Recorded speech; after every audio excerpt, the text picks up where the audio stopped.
Hello, everyone. Welcome to the latest episode of Monte and Wolf. I'm dGon alongside Wolf, and it's time for some GenG glazing. That is what this episode is about. Last week, we glazed Viper, and even he fell prey to the Hanwha live trolling as Hanwha lost to KT. But not this week. We're not talking about them as much as we're talking about the record-shattering GenG, the all-dominant Chovy, who will definitely win mid of the year at the LCK Awards. Right, guys? Right, voters? Right, everyone? We're not just going to vote whoever wins the World Championship.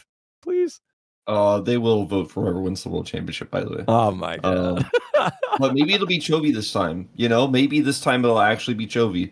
Because right now, GenG is looking as dominant as ever and breaking records. But, like, you know, Chovy said he kind of cares about that in the interview. He was like, yeah, actually, I get a little bit nervous when, like, a record might be broken. I don't want to mess it up. It was a tough opponent, obviously, against T1 in their last matchup. But GenG is just on another level from everyone else right now. And unlike Hanwha Life Esports, and to a lesser extent T1, it doesn't seem like they're really getting bored while they're doing it. They're not really happy gaming. They're not really doing a whole lot of bad decision making in the mid game. Chovy looks a little bit annoyed and bored about doing like a million interviews because he keeps picking up every single POM. And maybe this week it didn't necessarily make sense for him to in that last series, but I voted for him because I thought he had an amazing game one. But yeah, GenG, they kind of have everything right now. Their drafting is good, their macro is good, their early game power is good, their laning is the best, their team fighting is the best. So I feel like LCK almost feels over. But we've said this about teams in the past. We said this about T1 in the past when they were the most dominant team. They got beaten by GenG. We said this about GenG last year. They got beaten by Hanwha. So you never know until that final Nexus falls in the grand finals. But right now, this team is looking unstoppable. And they have that matchup against Hanwha next week. And we'll talk more about that later. But the fact of the matter is that's like their last tough opponent. Like they just beat T1. They beat Hanwha. They could just go undefeated. It actually would be weird to predict that they wouldn't if they beat Hanwha. If they beat Hanwha, yes. But I think bold folks will predict now if they will or not. We'll get to that later. 20-game winning streak here for GenG. It dates back to the spring, like the spring 2024 finals. I think it was game 4 when they started that streak. All the way to match 44 of summer 2024.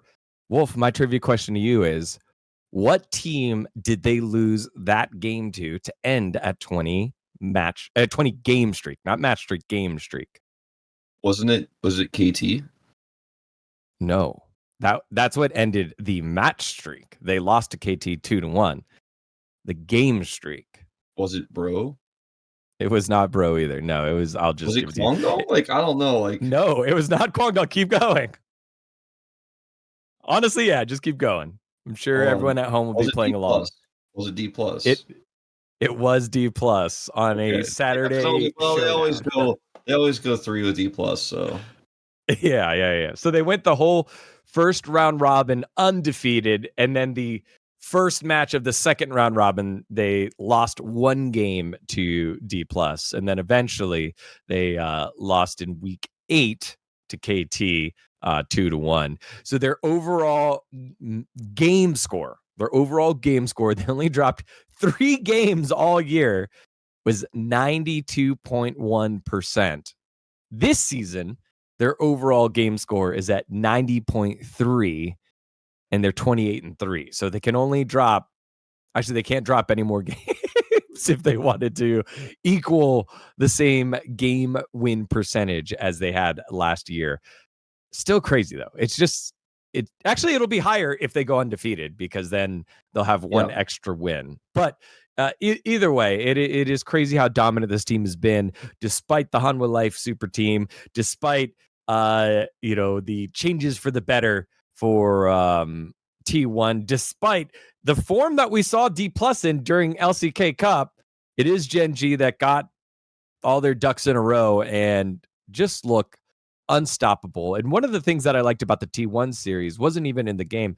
It was that game 2 draft where they pull out Ornn, Galio, Pantheon, and theoretically, all those champions could go anywhere. They could go anywhere. And I like that they show that now. Eventually, they ended up going where we thought they would go: Ornn top, Pantheon jungle, and Galio mid. But you can show that later on in a series and put Ornn support, Galio support, Pantheon support, and flex somewhere else.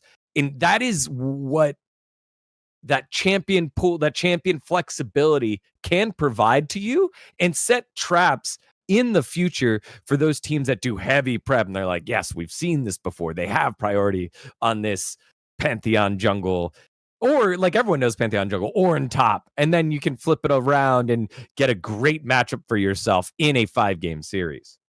Sure. I think this week was a big week for global champions. Like, obviously Pantheon was already S tier, but we saw a ton of Nocturne. We saw Shen attempted a lot. Galio making a big rise back up, and the only one that's really missing that we didn't see this week was like TF. But otherwise, like, there's been a huge push by teams across all levels. Like, it's not just the top teams doing this, but even like Bro is doing this to try to be able to play through side lanes aggressively, utilizing these types of picks. And that's where T1 lost to GenG in that final game, in my opinion. Is Faker, had 3 deaths, but like, he kept getting caught in sides. They were collapsing on him, and they were trying to force team fights defensively. And the way that GenG forced fights against T1 repeatedly in such a way that it wasn't a 5v5 fight ever meant that even though their comp lacked damage and they had this Jhin be the solo damage, and Ruler did a lot of damage, frankly, in the situation, because Guma could never really fight properly. Like, Guma only died 1 time in that whole game, and I saw people blaming him. I was like, well, I mean, the team just got picked apart on the map. Like, Guma can't front to back if like the Wukong and the Orianna and the Braum aren't there to set him up. But into this comp, like, the Ashe is great, but not if you can never fight properly. And then T1, had to do that Hail Mary Baron, and it just got stolen away. Canyon's Q smites were insane on the Pantheon that game. And it's just like, oh, well, never mind. We don't actually get to have a real fight. Like, T1 were like, maybe we can turn this Baron into a miracle fight. We're behind, but we still have this amazing front to back. We have Wukong, we have Orianna. And then Canyon's just like, Pantheon's global, by the way. Flies in. Chobi's like, I'm global, by the way. Flies in to all these fights. And it just felt like the strategy T1 wanted to employ wasn't going to work against a team that just rotates this quickly, that just can call you out this fast. And I really feel like GenG showcased another aspect of their play that we haven't seen that much from this season, because it's mostly been just standard like front to back team fight drafts from them, or really strong standard side lane pushing drafts with Keen on a champion where you can put a ton of pressure on, like the Gwen. But instead this time it's like Pantheon, but who's the side? It's Ornn, but it doesn't matter because they can actually just use Pantheon and Galio incredibly well to pressure those side lanes. And then Duro also had a great game where he was trying to help set that up. So they just basically killed the enemy champions, even though they didn't have damage, by just steamrolling them and winning the numbers game over and over and over again. And then Ruler's performance, frankly, on Xayah in game 1 was insane. Like, he did a lot of work. He helped set up the flip on the Elder to go their favor because he had the feathers on the ground. He also had some incredible moments position-wise when T1 was winning the game, and he was just like walking at 4 people, perfectly spacing and layering that damage in after Chovy would make a heroic play. Chovy had so many good moments in game 1 where he just straight up flashed or slid in for shuffled in for the Emperor's Divide and caught so many T1 members that even though they didn't win the fight and Chovy died instantly, they did enough to push T1 away and survive to get to that Elder flip. Watching that GenG game 1 was one of the first times we've really seen GenG against a strong team who's playing well, not GenG kind of like having an off game, get pushed to the brink and then drag the game back. You know what I mean? Like, you don't always see GenG pushed to a position where they have to actually fight back. And in past seasons when GenG was incredibly dominant, when they would fall behind like this, sometimes they didn't know what to do because they're like, oh, we're never losing. Like, what do we do now? Like, we don't have vision. Like, I usually could see the whole map. But GenG made some clutch plays. Chovy made some clutch plays. Ruler played incredibly well. Keen had that amazing shock blast right before the Elder fight. Everybody just played their role incredibly well. And when you consider that T1, yes, they made some mistakes. There were some issues with Faker's charms, but I think part of that was Chovy like dodging a lot of the charms. But Faker did miss a lot of charms in game one. It was at first we actually had a little small argument backstage about this. About like me and Brendan were like pretty sure Faker just missed, and Ox was like, no, that was a sidestep or like a predict from Faker. He's like predicting the sidestep. But then more and more misses came through, and Ox was starting to lean towards maybe he's just missing. But we were having a lot of discussion about because a lot of charms went wide. But anyway, my point is T1 played a overall pretty good series. Like Doran, Sion was insane. Gumo was playing signature champions of his, right? Like the Varus and the Ashe. Faker even got to play as Orianna, had some decent moments there. And this makes me think that because GenG still were able to wrestle back game one and then so controlled, so globally dominate game two, that they will beat Hanwha 2-0. Like, I'm not saying that I necessarily think T1 is better than Hanwha. We'll get to that later. But I think T1 was not happy gaming like Hanwha has recently. Like they were playing their best, and they were definitely playing at worst a solid third place team performance. And GenG just said, no. Even when you're winning, we win. By the way, we take those. Also in this series, I think my owner MVP campaign took a massive hit.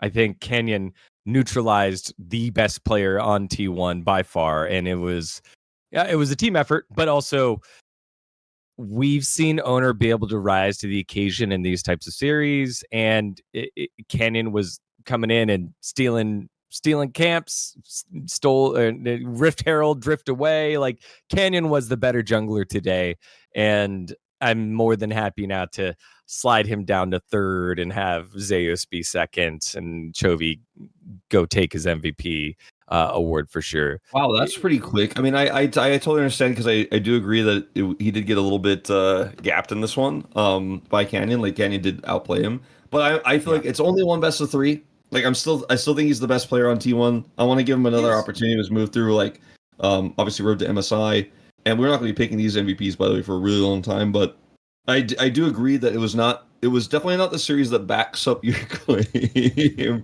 Yeah, I still think he could be a candidate for MVP for sure. If he just doesn't exist. Yeah, but he hadn't had a series where he got gap like that, except the one game where he played Skarner against Bro. And we could be like, okay, that was Bro catching lightning in a bottle, and he was playing Skarner. So if you give him Xin Zhao, which is one of his best champions, that and Vi, and Canyon's playing the Skarner, that shouldn't happen. That shouldn't happen. That shouldn't happen in that case. And like when I think MVP, if you give that guy the tools to win you a game, and then the team plays moderately around you, and as you said, like T1 didn't, like Faker was missing charms, so he wasn't making winning plays, but he wasn't making losing plays either. Like your MVP can make those winning plays, and owner was unable to in game one, and then in game two, didn't have. GenG played such a great like keep away kind of game, a game where T1 could never get close, and he just didn't have the impact there. So I think when we think about impact, that Zeus impacts the game, even though it makes me so mad that he's just happy gaming and trolling and just pushing in and then eventually dying. He still generates so much gold and so much map pressure that the rest of the team, who is also brilliant, can function. So it was funny to hear. I think it was Keen complaining about Canyon getting hit by charms constantly at the end of the comms when they ended the game, like the post game, because it really did feel like those charms weren't landing. But in the moments where they did, they were really impactful and gave T1 the control back of the game. They had some really clutch moments on the bottom side, like that big fight in the bottom lane was what gave them a lot of control, and obviously securing Baron. But I think GenG right now, like they prove themselves here. They prove themselves if they do on Wednesday against Hanwha Life Esports. Then we kind of just go, wrap it up. They win MSI? Like, do they win MSI? I guess maybe they win MSI. I don't know. As I haven't watched LPL as vividly this year as I have in other years, and part of that's just because it's hard to watch both. But I ask people about it all the time who watch both, and like Ox, for example, who often watches both because he's an ex LPL talent and still is attached to the region quite a bit.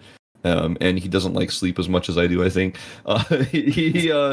He's telling me like he doesn't think most of the LPL teams are close to GenG right now. The LPL is kind of in a weird place where a lot of rosters were broken up and no one's really reached that dominant peak form. Maybe that'll change, but It's anyway, just top esports, which is frustrating for any LPL fan. It's like, well, why is this team the best team? Because we've already seen this. We already saw it at first stand. So, Yeah. again, we don't know what's going to happen, and sometimes teams underperform. Especially GenG has been known to underperform at international events. Like they're the top esports of Korea. So we'll see if. I mean, top esports kind of flubs groups. Actually, weirdly enough, GenG like flubs playoffs when they go to international events, but they didn't flub last time. They won MSI last year. People somehow have already forgotten this, but we'll see what they look like when we get to it. But it's like it's fun to talk about GenG and Glaze GenG and to talk about how awesome they are. But it's almost like at this point, I'm more interested in talking about everyone else because we know that they will ultimately then just lose to GenG and it's over. So I'm like, all right, well, what's like, who's going for second? All right, like, could T1 take Hanwha's second place away? Like, that's the conversation I'm looking forward to because otherwise, I'm kind of like, it's like, does GenG win? The flowchart is just says yes. Like, there is no no. Like, and then it's just not fun to talk about. I don't know. I think I'm just gonna throw away a pick. Give me the Bros against them. Final game of the season. I'm just marking it now. You can predict it now. That is the meme, isn't it? I mean, Chronicler's been saying it for weeks now. Actually, like he was like he's been saying it ironically. Chronicler's the biggest bro anti on LCK Global. Translate that. Let everyone know. Whenever he says anything nice about bro, it's almost tongue in cheek. Almost always tongue in cheek. All right. There we go. I had to get that rant out. You lurking bro fans will be so upset. All right. Well, Korean bro fans don't pay their bro tax because they're not in Twitch chat. Oh my gosh. They should be though. That's why. Please join us on Global. You need to join us and just type "Okay, bro." That's it. Okay, bro. And the bros are about to get way more powerful. That's what's actually going to happen. Which teams will challenge for second? Let's cover the teams that no longer will because they were in the mid pack and they just don't look good anymore. Maybe there was like glimmers of hope at some point for these teams, but now they've lost their mojo. They're on losing streaks and just quite frankly falling out of the groups of Legend, the Legend group, which would be BNK FearX, it would be the Bros, and then it's maybe Nongshim. Like right now, D+, okay, they got their 2 wins. One of them looked shaky. The other one was dominant against BNK. And Nongshim, they got their 2 wins too, but it didn't feel really great about it either. It was against BNK FearX and DRX. And Nongshim still have to play Bro, which they should probably win. KT, which they don't seem as favored. And then they got to play T1 and D+. Like, Nongshim might find their way down to 6th after a pretty great start.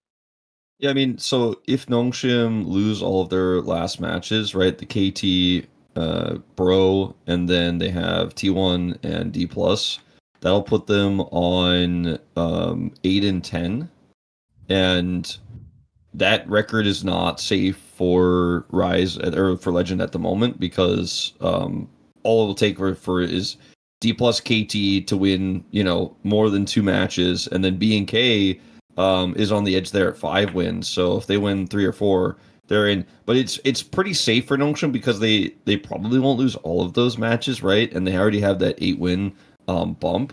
Because right now the only 2 teams that are locked for Legend are GenG and Hanwha. Like Hanwha and GenG they won't be Rise. But even T1 could in theory be Rise if they lose all of their matches and BNK win all of their matches that are remaining. And then like it's based on game score, and like T1 would have to like lose 2-0 in most of those, and BNK would have to win 2-0 in most of those. Like it's not It's not looking likely. In fact, I'm looking at it. I'm like, actually, I think it literally has to be 2-0 for all of BNKs and 0-2 for all of T1s. But T1 is basically locked in, but not mathematically locked in. But Nongshim is then the next safest. For D plus and KT though, all like they're both sitting at 7 wins, and they're both at like +1 for D plus, -1 for KT Rollster. With D plus's current form and KT's current form, like if KT wins just more games than D plus, like and Nongshim has a stable last two, then that's it. Then D plus is out and KT is in. Let's look at D plus's last matches, by the way. Bro, Hanwha, DNF, and Nongshim. So like DNF, okay, you're probably gonna win that one. Hanwha, probably not. Bro, I don't know. Nongshim, probably not. Like, I mean, maybe they will. That one's a closer one for sure, but yeah. Like D plus are the ones that are most in jeopardy, and Nongshim is falling off. But I think Nongshim might like end up being a team that's in the legend group, but is like worse than D plus when the groups split. But like they won more and actually got in, but D plus is better, but D plus doesn't get in. That could actually happen, because your form at the end of the season doesn't matter when the groups split. Because too bad you just didn't have the number of wins needed to split. Like you could be the best team in the world and be in 10th place at the end. And it's like, well, sorry, you're in the Rise group. Lucid played too many tilted games, just kind of inting on in during that bad run of form, and Nongshim were able to capitalize on that and have a couple of upsets that help. I will say that D Plus's game score Nongshim's game score and D Plus's game score. So Nongshim's game score for 8 and 6 isn't good. They're 18 and 16. D plus at 7 and 7 are 18 and 17. So there's been more 0-2 losses for Nongshim than D plus. D plus have had a lot of 1-2 losses. So because of that, when they get to the tiebreaker, it could flip, and then KT just might have a better overall record than Nongshim by the end. Who knows? But it is really close for those spots. But we did have BNK Fearx and the Bros really fall off, in the lazy feel-good story is now over for DRX. They look bad. They look bad again. They look like they don't know what they're doing again. And I think that shot calling responsibility that Teddy gave up by being benched and being placed onto Sponge is not working out for DRX. And I don't know what they need to do moving on forward here, Wolf, because you took out your marquee player, you took out your branding player, and I don't think you can put him back in. I don't think you can put him back in and say, hey, I need you to shot call now from the AD carry position. Like, I just don't know. For DRX, there's how do I put this? Like, I feel like Lazy Feel has a lot of talent. He has, and we've talked about this before, where we were like, oh man, his laning phase is bad, but his team fighting is good. Like, we've said this so many times about him. And then that's kind of still remained true with, I feel like recently, now that he's a mainstay LCK player, he's been punished a lot more. Because before he was like, oh, he played a few games in LCK Cup, who knows? And then like we didn't really get to see the full picture. Now I feel like we're seeing the full picture, which is that he's a very greedy player. I think he was not punished a lot in his path, his trajectory to the LCK for like farming way up in mid or like hitting the mid turret when the enemy AD carry is missing, without having vision. And then like the jungler's just like, what are you doing, lol? And then, he dies. He has still had some good team fighting, like, despite, we've seen him, like, get caught in mid where we're like, oh, is this an LCK level player? And then he just has an amazing team fight afterwards. I feel like if it was Teddy right now, in the short term, you might get more wins. You might play better.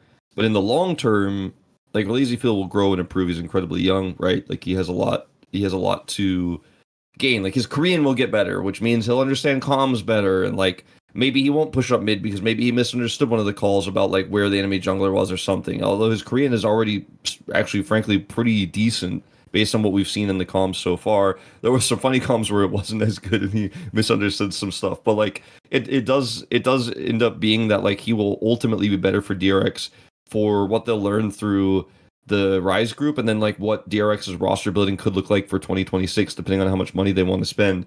So, if you're Teddy, you're probably like infuriated because you're like, I'm better than this, and like, yeah, true, but like, will you be better than him if he keeps playing for 2 more months? And like, were you so much better than him that it begs the question, well, we should put you back in?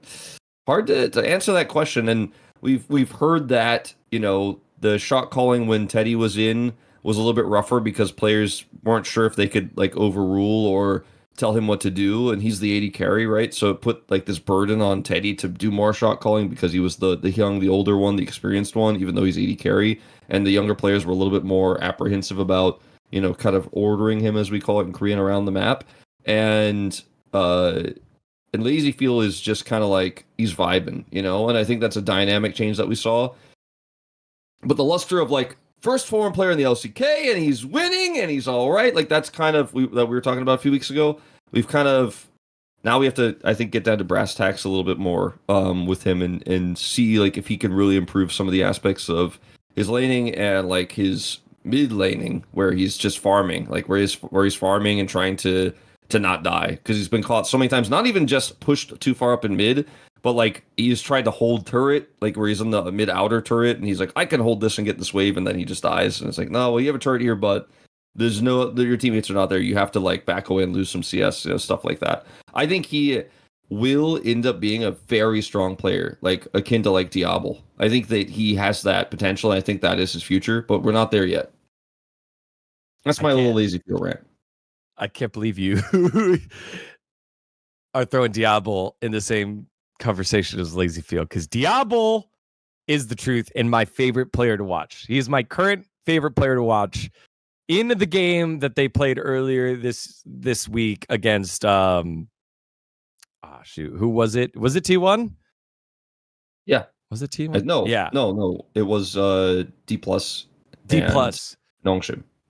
They played the T1 D plus game on Ezreal. It was a thing of beauty that no one's going to remember because there were 2 pentakills in that game for the opposite side. One for Lucid, the other one for Shu. I think it was Shu that got it. And it was just such a brilliant performance. And this is yet another example of AD carry talent just being buried on a roster like Berserker, who I think now with Berserker, confidence is kind of gone. But with Diable, he's so young and hasn't accomplished anything. He's still going to go in. They used the pro view of that fight from Diable. It was like it ended with a 1v1 against Showmaker Zari, and they both ended up walking away. But it's just so good to watch. Where would you put Diable in terms of AD carries, Wolf? Where do you think he would be? He'd probably be like, if we really think about this, like he's obviously better than Jiu, like that much is clear. Hype, Jiu, better than Duckdom. Although Duckdom's been better, I think Berserker. Peter's been better. Yeah, well, I mean, Duckdom's been like doing a little bit less inting. He's doing a little bit better, and they're putting him on champs. So it makes sense for him more. Berserker is a tricky one because it's so hard to judge Berserker's skill level when he's on a 1-13 team. Because like he's had some good moments. We could do he also has had some games with BNK FureX. Like that's BNK have won a lot of series. Well, that's true. And there have been a lot of series where like Diable got it done almost on his own. Whereas for DNF, like the one series they did win, it was not even Berserker POM. But like I think Berserker is very good, but it's really hard to quantify. So I'm not saying like he's better or worse than Diable. I feel like he just can't be categorized currently. But the thing is, Diable is probably like top 5, and I'd say like when we move into like Legend and Rise, you can I think assume he will be the best. Maybe if aiming is in Rise, then it's like okay, he's the second best AD carry. I think aiming is still better than him, but because he's just more consistent. Like obviously aiming hasn't had his pop off moments comparatively, but Diable is a player that I could see the arc. So I remember I said like Lazyfield could one day be like Diable. I think he has that like hyper carry type like Twitch like technique. Like, I don't know what the word for this is, but he's got that like skill set in him. Like that's his like play style. That he could just like be insanely clutch. and make like really fast and difficult decisions without fear. Like that's I think the type of player that Lazyfield has shown to be in his best moments. But where I see like the trajectory of Diable is like a Pays or like Delight type arc, where right now Diable obviously has a ton of talent, and if an 80 carry needs replacing in a top roster, like he will go there. Which means like he's probably going to the LPL. But like because realistically, like Oh, because realistically, you have in your top 80 carries in the LCK, you have Ruler, one of the most famous 80 carries of all time, and a GenG franchise player. Essentially, they brought him back, got rid of Pays, brought him back. Viper, enough said.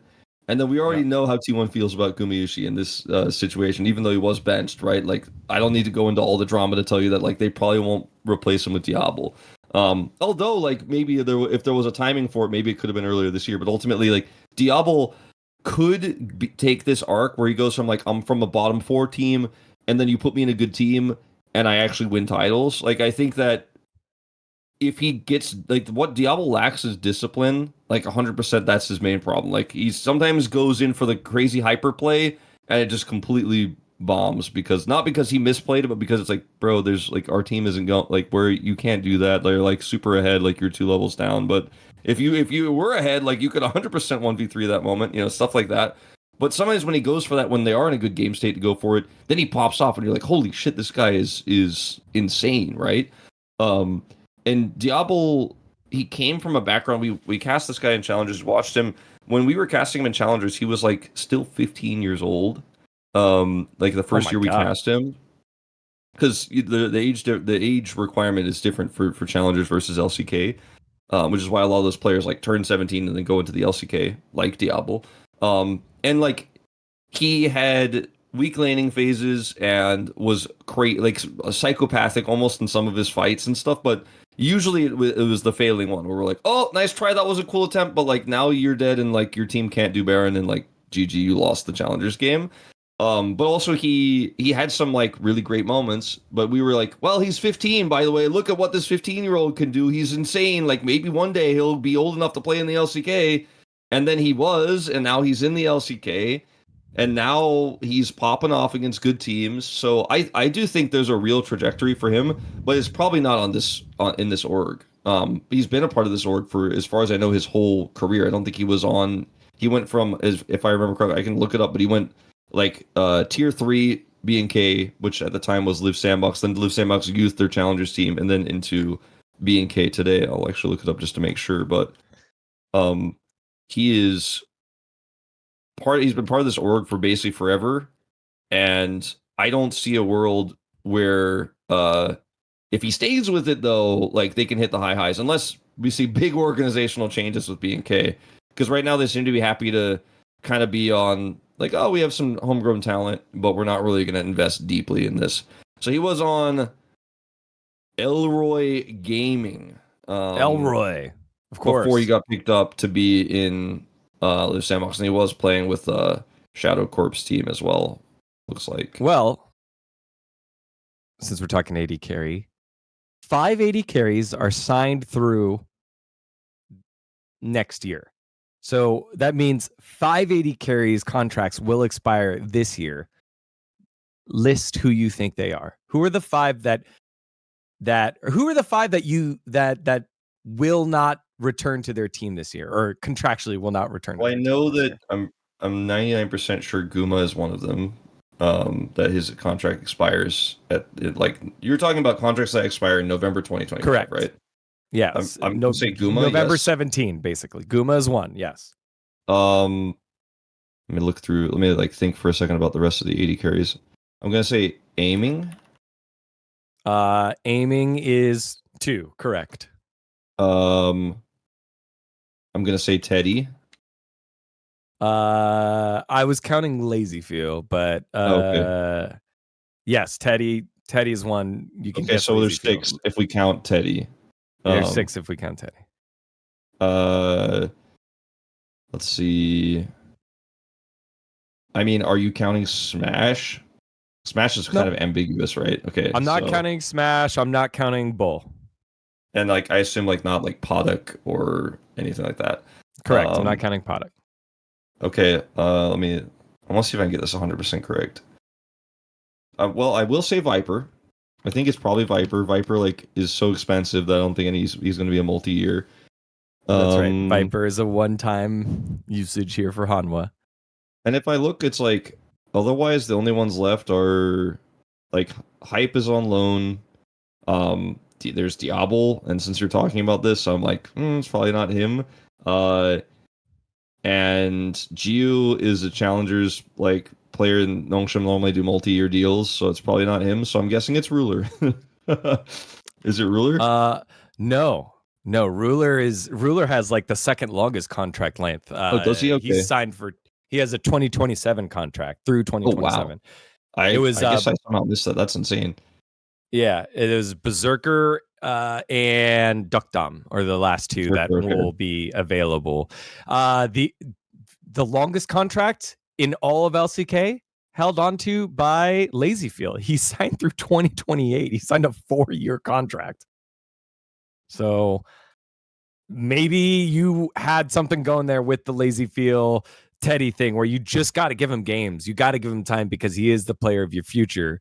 And maybe they didn't expect that at first, but now they will. Teddy is done at the end of the year. Let's see. It is 2 years here for Jiwoo, which that makes sense from last year's performance if you signed it last year. And then 2 years for Diable. So I still think there's a lot of shuffling. Diable's not going to be free next year. Correct. Unless they buy him out. Correct. Because like Diable, I don't know if he stays on this roster for another year, which he is contractually obligated to do so. How much growth will we see from him is really the question for me. Because oftentimes as AD carry, you're kind of gated into the playmaking of the rest of your teams. We've talked about this on the show a lot, but as AD carry, you often have the least agency.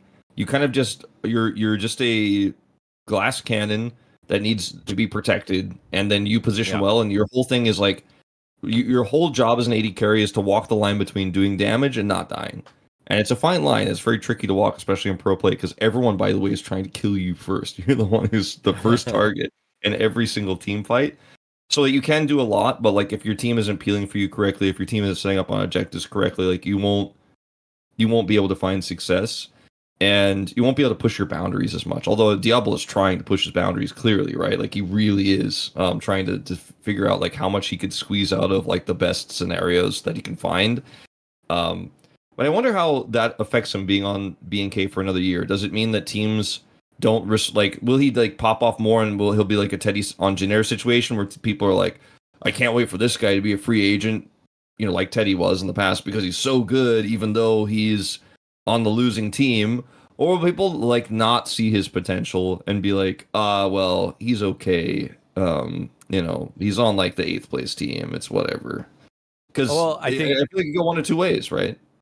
My answer to your question was then, well, how much will he grow will depend on how long Vicla's contract is for, how long Ryu's contract is for, because the drafting has been too inconsistent, and Vicla has not beaten the allegations. He is just mounting allegations against himself. It is frustrating to watch because I know we've seen how good Vicla can be, and he's just not that dude anymore. He's not that player anymore. He's not enabling the team. He's hindering the team. And not both of them. Vicla is on for another year. He's through 2026. Ryu's contract is up for negotiation at the end of the year. So yeah, that would be my answer to your question. But I was surprised on how much AD carry movement we could see at the end of the season with Viper, Guma being up. I think those are two valuable spots there. Duckdom as well is another one that's up. KT could be an AD carry away. We don't know. I think they're top laner away. Maybe not. I don't know. Perfect has been kind of doing better. But just the fact that those roles are up for discussion And then you have Berserker being available. You have a buyout on B&K Furex that might want to spend that money or take that money instead. And then Bull is available. Hype is going back to KT, so we'll see. We'll see what happens. There are some spots that are still needing to be slotted in. All right. I mean, I just wanted to mention too, like, right now B&K's challengers roster is 9-5. They're like where T1 is basically in terms of like the standings for like the standings are actually not fully mirrored, but they're not that different in terms of like the top three. And then you have like two teams that are on the same scoreline, like D plus and KT. But their mid laner there is Daystar, and like I feel like I've watched a lot of Daystar's games, and he's pretty solid. But he's not like a Calyx call me like next level, like Pulbay hype level, because Pulbay there was some hype around Pulbay for a while. And like there's definitely a world where maybe Daystar gets to trade game time with Vikla next year if Vikla doesn't improve. But like, yeah, I think it's probably just going to be Vikla for 2 years. And yeah, it's like finding out about Ruler being on for multi-year was like a bit unknown for me. Like I guess maybe I knew it at some point, but I forgot. But anyway, that was kind of hyped to hear about because I'm like, oh, Ruler's going to be around for a while. That's nice.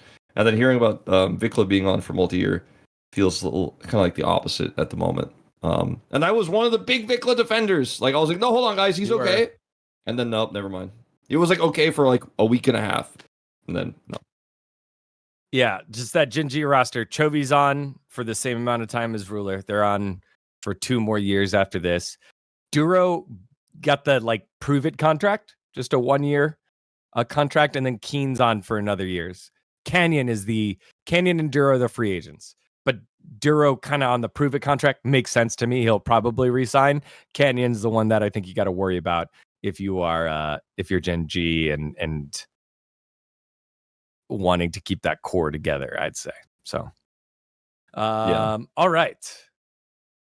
Well, now it's time to remind you about our friends over at Turtle Beach that have created the Stealth 700 headset, which is giving you immersion like no other because it has the crystal clear sound in your headset, as well as the industry's first ever cross-play dual wireless transmitter system, meaning that you can seamlessly switch between your console and PC with just a click of the button. And it gets even better. While being connected to your console, the Stealth 700 can connect to your phone for music streaming or taking calls all at the same time.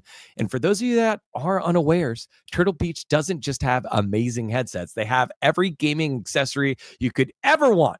They're high quality at prices that don't break the bank. So if you want to get into Flight Simulator, you want to live out your F1 dreams, maybe you're in the market for a mouse or keyboard, they got you covered. Turtle Beach is the ultimate gaming cheat code. So head on over to turtlebeach.com and use the code Monte Wolf for 10% off your entire order. That's 10% off your entire order at turtlebeach.com with promo code Monte Wolf. After the purchase, I'll ask you where you heard about them. Let them know that we sent you. The support helps us. Get yourself the ultimate immersive gaming experience with Turtle Beach today. Thanks to our friends over at Turtle Beach. Do we want to talk about is there a realistic chance that T1 could get it together a little bit and like challenge for second place in the LCK? Like, could they beat Hanwha in a best of 5? Because this conversation has come up a little bit. We could talk about it very briefly. You're wearing a T1 jersey, so I mean, maybe you're one of the believers. But like T1, I like T1. Obviously, they've taken their games a lot more seriously than Hanwha, but I don't trust that they'll beat them in a best of 5 at Road to Busan, for example, or Road to MSI in Busan because of the champion pool issues that T1 have. And like, we're going to be talking about this a lot more as we get closer to the event itself. But the fact that Zeus can play, the Vladimir and find a pop-off angles even when he is just messing around basically with these drafts might be relevant. The fact that he can play Olaf still might be relevant when we come to best of 5s, where Doran's pool has been a little bit more tank focused this season. Although he can't play like Jace, we know this. So sometimes we don't like to see it. We know he can play Gwen. We're just not as enthusiastic about it. You have to take those champs away from Zeus, but Zeus doesn't have to take those champs away from Doran. I'm just thinking of a theoretical world where like one of our roadshow days at the end of Road to Busan, or sorry, Road to MSI in Busan. I keep messing that up, but Road to Busan is like right now. Road and then to Busan, is the road the to train MSI. to MSI. Yeah. Train to Vancouver. I think Guma is obviously the biggest one that people will talk about and think about right now in terms of champion pool, and that will be another issue. And then Faker as well just hasn't looked like he's been able to flex a lot of his pool either. He's just playing kind of tier list Victor, Azir, Ari. So right now I feel like T1 is playing better average League of Legends than Hanwha. I wanted to say that. But I think that Hanwha, when it comes to stepping up in big games, will probably be able to be at least as good as T1, but probably better based on what we've seen from them at their peak. But I just wanted to have that like conversation. I don't know if where you're at, like if you think T1 is like nowhere near Hanwha, because I've heard people say T1 is way better than Hanwha. I felt that way at times when I'm watching Hanwha Happy Game. I've like seen people say like that Hanwha like is nowhere near T1, like they're way ahead of them and they're super close to GenG. My take is GenG is close to no one, and I think Hanwha at their best is better than T1. Hanwha at their average is a little bit worse than T1, but we'll never know until we see them play against each other. I'm wearing the jersey, man. I think GenG is the team that works hard in school to get a perfect score. Hanwha is the team that asks the teacher, what is the score we need to get an A? And is there an A plus? No? Okay. Is there an A minus? No? Okay, so 93 is an A? Okay. And they do that. I think with this new roster of T1, they're like, okay, we see GenG, they're the best, we're gonna do that. But then they just don't have the same aptitude as GenG in this learning analogy. This is a learning analogy. I wasn't saying that they're dumber than GenG in real life, but in this school analogy, the best that they can do is a B plus. That's the best that they can do. You want to know why? They don't have Zeus anymore. So they don't have the firepower. And then the final exam is on best of fives, not best of threes. It's on best of fives. And guess what happens in best of fives? You have to play multiple champions. Also, you don't get to play blue side every time. So therefore, you're going to need all these problems that we've talked about will come to light. And then they will be cashed in upon by people that want T1 to win, by people that don't want T1 to win. But they will come to light regardless. The fact that it's not just a Guma champ pool. It is a Doran champ pool issue. We've seen him on Gwen, and he's had good games against bad teams, but he's had bad games against good teams on Gwen. Yeah. It's and like there's a difference. That's not going to change. Yeah, there's a difference between like Doran has played a lot of champions, so I think people might be like, but I saw Doran, he did play a lot of champions compared to Faker and Guma. Like Faker and Guma are like, this is my champion pool. I don't play the other ones, by the way. I don't play the other ones. Like we don't lock those in. Whereas Doran is like, he plays them, but are they really in his champion pool? Like, are they in a top 3 LCK top level of champion pool? Like, not necessarily. And sometimes they are, but there's no consistency. And Zeus has consistency. Maybe not in the side lane performances where he overextends, but out in laning and in team fighting, he's always a 10 out of 10 every single day. So Doran is not that. So that's a bit of a concern, especially when you're in a draft where you're like, I can't let Zeus have Gwen, but we have to ban so many other things. It's a problem. Here are his games on Gwen. He's 5-1. 5-1.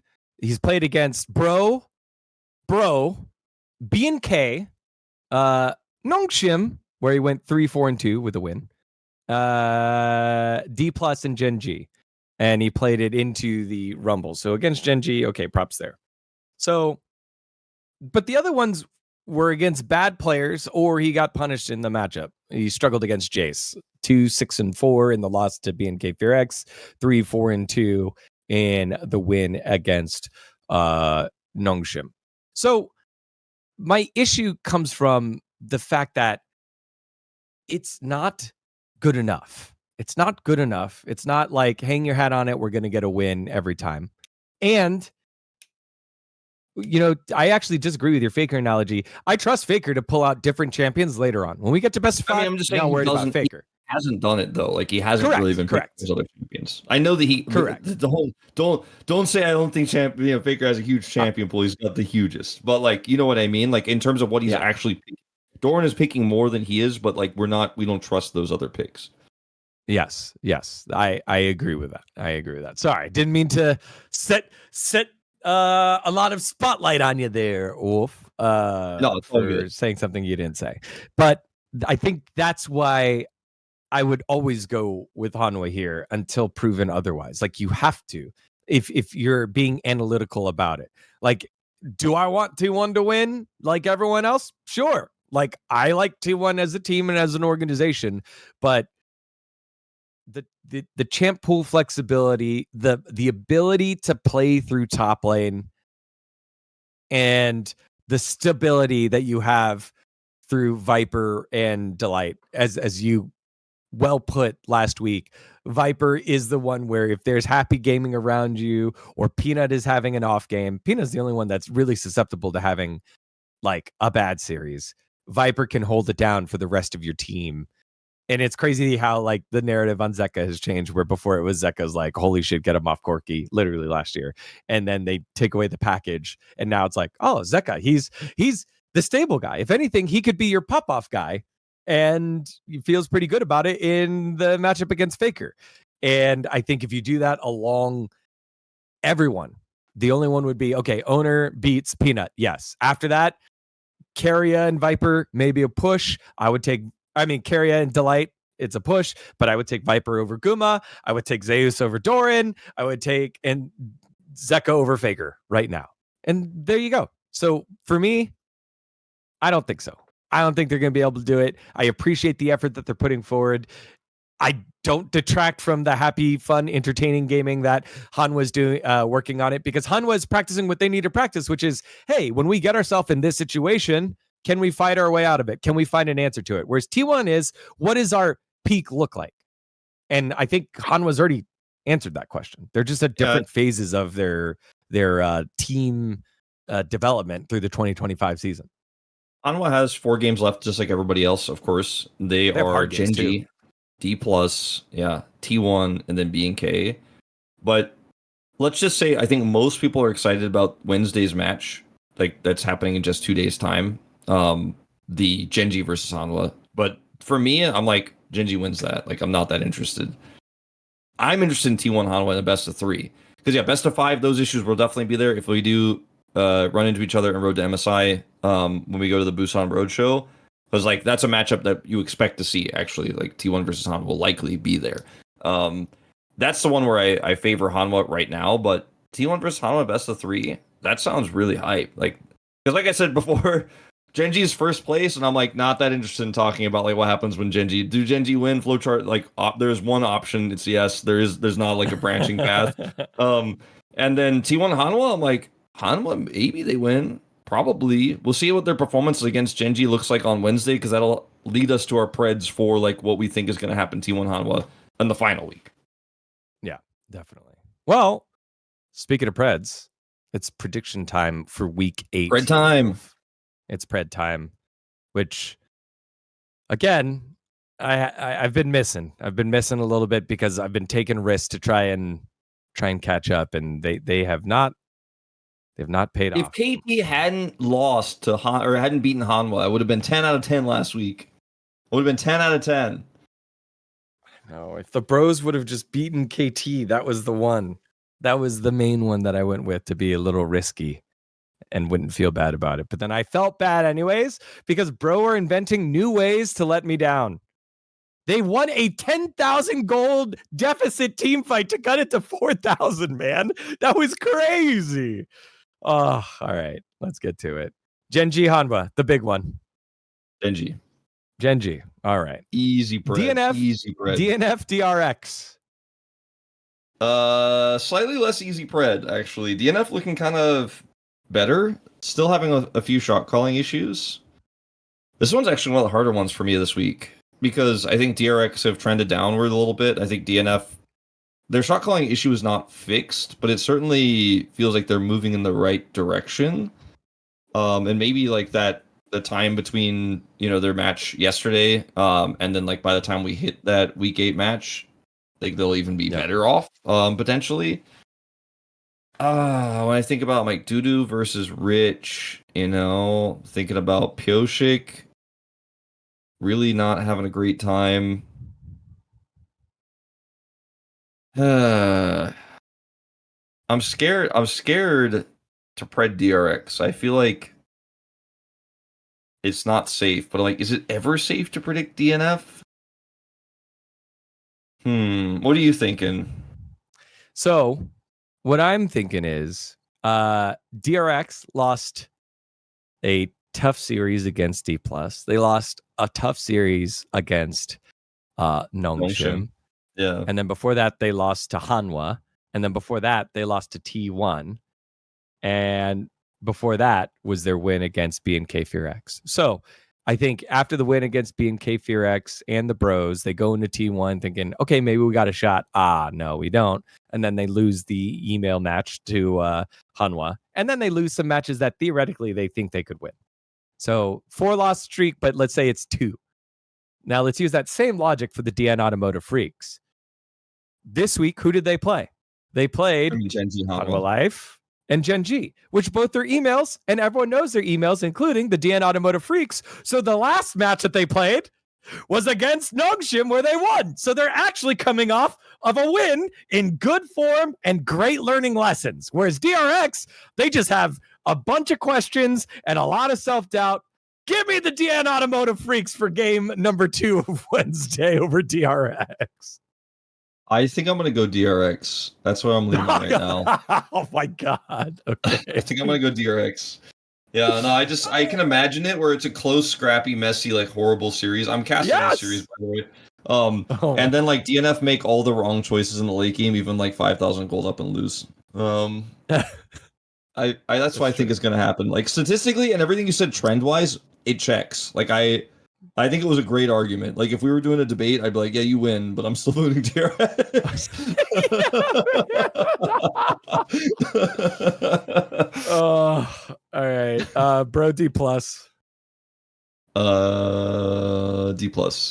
Yeah, it's another good 1-1 week. Actually, no, this is bad. This is a bad week for the Bros. I don't know if there's a good 1-1 angle here for them. T1 BNK FearX. They did lose last time. They did lose last time, but I think that things have changed since then. I'm going to go T1. I don't think there's a bigger downward trending team other than DRX than BNK FearX. So yes, T1 as well. GenG DRX, let's just send the email. GenG. Nongshim KT.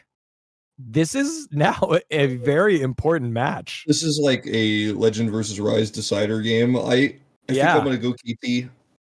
I think I trust KT a little bit right now. The Cuz meta has held true. We are going to a new patch this week, right? But I don't think that necessarily is going to affect anything. So it's dangerous, Wolf. KT. It is dangerous. Is at equilibrium at 7-7.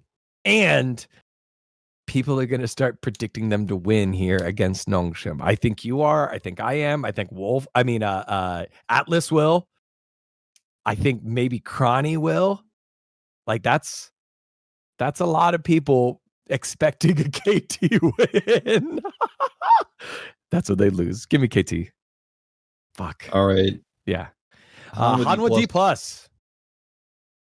I'm going to go Hanwha. This one's a little bit tricky, like, because I think if Hanwha happy game a little bit too much here, D+ might kind of just outclutch, depending on the situation, depending on the drafts, but I can't predict D+ to win. Like, I think they could, but I can't predict it.